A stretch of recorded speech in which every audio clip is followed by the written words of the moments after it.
Tuparin ang pangako sa Diyos.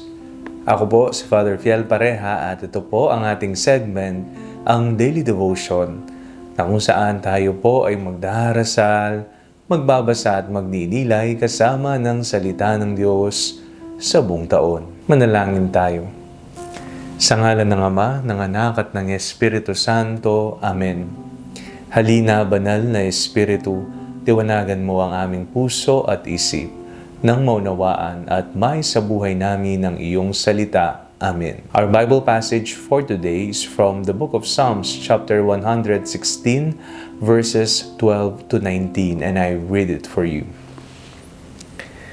What shall I return to the Lord for all His bounty to me? I will lift up the cup of salvation and call on the name of the Lord. I will pay my vows to the Lord in the presence of all His people. Precious in the sight of the Lord is the death of His faithful ones. O Lord, I am your servant. I am your servant, the child of your serving maid. You have loosed my bonds. I will offer to you a thanksgiving sacrifice and call on the name of the Lord. I will pay my vows to the Lord in the presence of all His people, in the courts of the house of the Lord, in your midst, O Jerusalem. Praise the Lord. Ginawa niyo na po ba ito? Mga tagpo na nasa desperadong sitwasyon, lumuhod sa Diyos, may hiniling, nagdasal, nagmakaawa, umiyak, at nangako. Nung po bang ibinigay sa iyo ng Diyos ang iyong hiniling, kayo po ba ay bumalik para magpasalamat?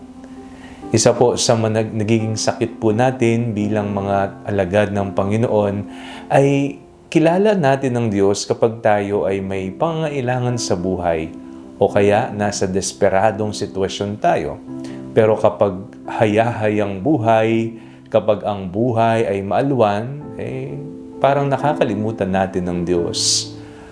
Sa mga pagkakataon na tayo ay lumapit, di ho ba tinuturuan po tayo ay bata pa lamang na bumalik at sabihing salamat, magpasalamat.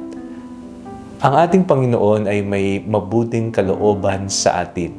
May magandang loob ang Diyos sa atin. At alam niya kung kailangan ba natin ng isang bagay at natutuwa ang Diyos kapag tayo ay lumalapit sa Kanya at hindi lumalapit sa iba.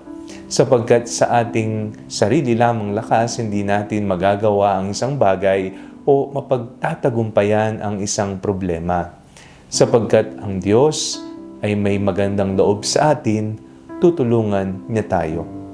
Kaya po sa ating binasang salmo, napakinggan po natin sinabi, I will pay my vows to the Lord in the presence of all His people. Tayo po kaya, katulad ng salmista, meron po ba kaya tayong magaan po ba sa kalooban natin o napipilitan po ba tayo na bumalik at magpasalamat sapagkat tayo ay biniyayaan ng Diyos?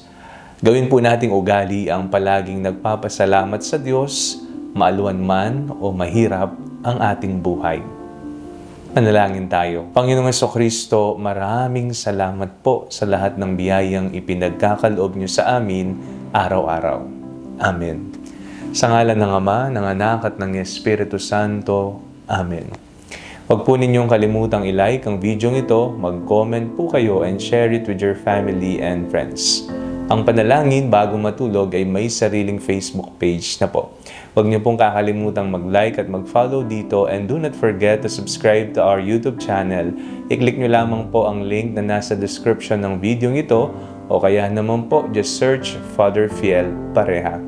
At kung nais niyo pong maging updated sa ating pagpapahayag, you can join our broadcast channel dito po sa ating Facebook page. God bless you po.